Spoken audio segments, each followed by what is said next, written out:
Well, we're back. We're not riding today, but we're introducing the 1996 Honda XR400, which you are looking at right now.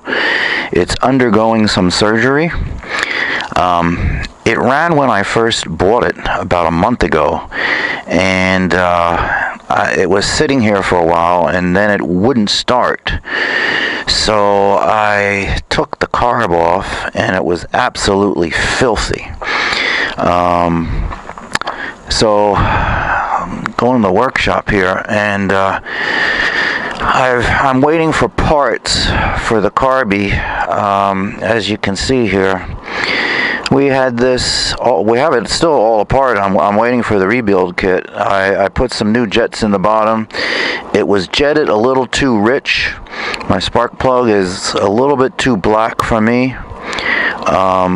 I'd rather have it a little on the rich side than too lean, but that's a little excessive. The petcock is toast, really nasty. This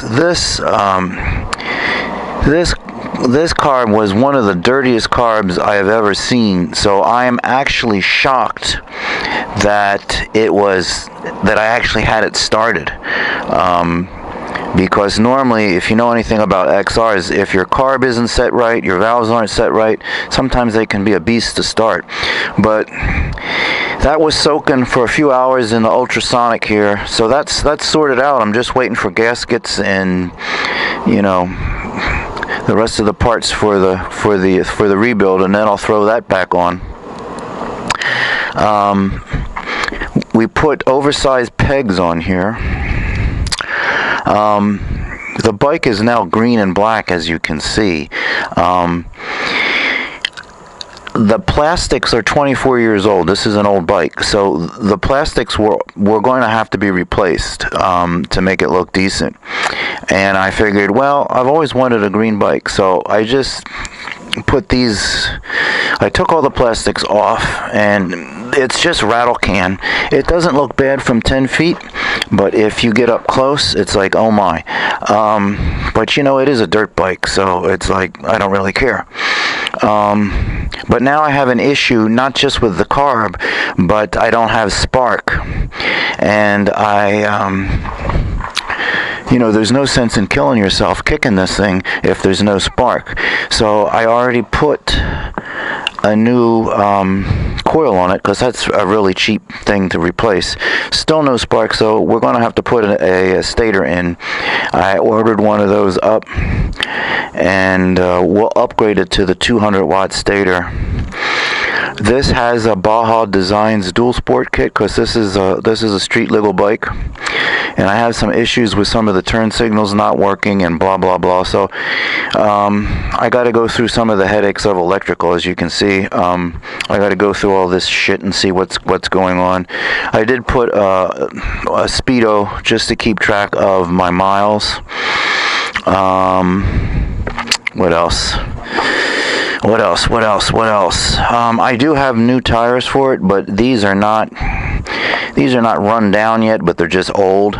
So I'm going to use these for a little bit, and then I'll put some new rubber on. What else am I going to do to this thing?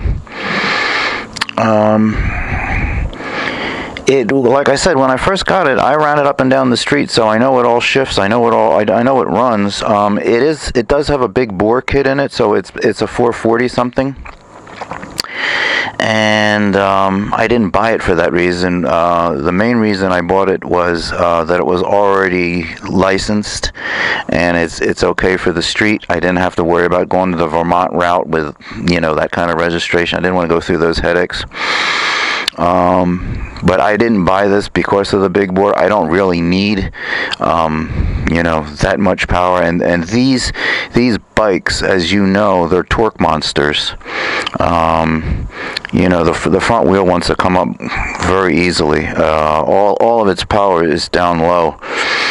The sprockets and chain are fairly new, so I'm not going to go and fool with those just yet. I just have to get, like I said, we're waiting for parts. I need to throw a new Stator and get this thing to be sparking again.